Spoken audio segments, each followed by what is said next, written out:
Hey YouTubers, this is Jacques and I am here talking to you about the Viltrox 13mm f1.4 prime wide-angle lens. Who could ask for more? A prime wide-angle lens, just so cool. And we're talking about a prime wide-angle lens that doesn't cost a lot. Now today, I'm not really going to get into an in-depth review. I'm going to talk to you a bit about my first impressions on this lens and what I think. So, without further ado, let's get into it. So you guys, make sure you like, share, subscribe if you like this video. Today, it's just a first impressions review. I'm not going to get into the details too much, but I just wanted to talk to you about my first impressions on this lens. The first thing I wanted to tell you is that I am a freak about ergonomics, and this thing really does a job on ergonomics. The F-ring is really amazing. The focusing ring is super nice. The build quality, the construction on this thing is absolutely nothing. It's really cannot be beat. I'm very, very surprised. So far, the only thing is the weight itself. But as I've always said on my channel, if you want to have a good lens, you have to have a bit of weight, and you have to deal with that. So, my first impression on the ergonomics, the actual F-ring, it's a clicked F-ring, by the way, which is very surprising because Viltrox went the way of non-clicked F-rings. So when you wanted to adjust your aperture, there was no clicking on the rings.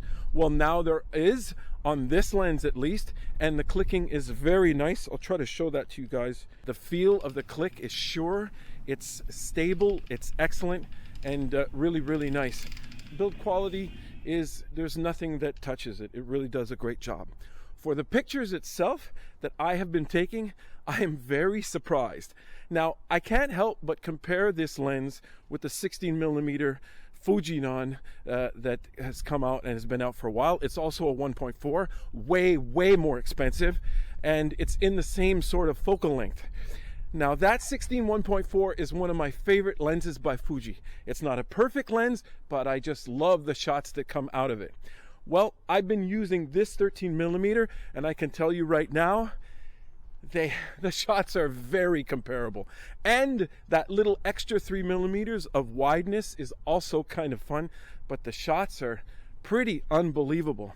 What I was also amazed of was with the Fujinon 16mm, you could get really in close on leaves or anything. So you sort of called it like a pseudo macro lens.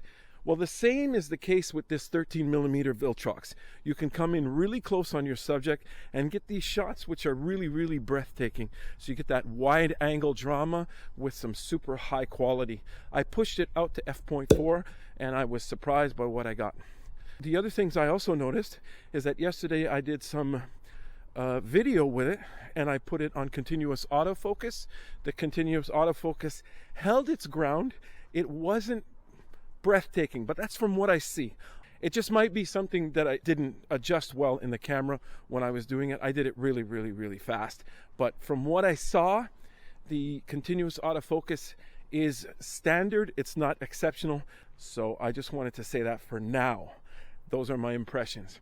So there it is, guys. That's my first impressions on this lens. There'll probably be other videos on the review and the in-depth review of this lens, but I really did like it. I'm using it on the Fujifilm X S10, and so I'm really liking the lens a lot. It's really quite the sweet wide angle, and what's really great about this wide angle is the price is really right. You guys like, share, subscribe, and don't forget, everybody, keep on making something from nothing.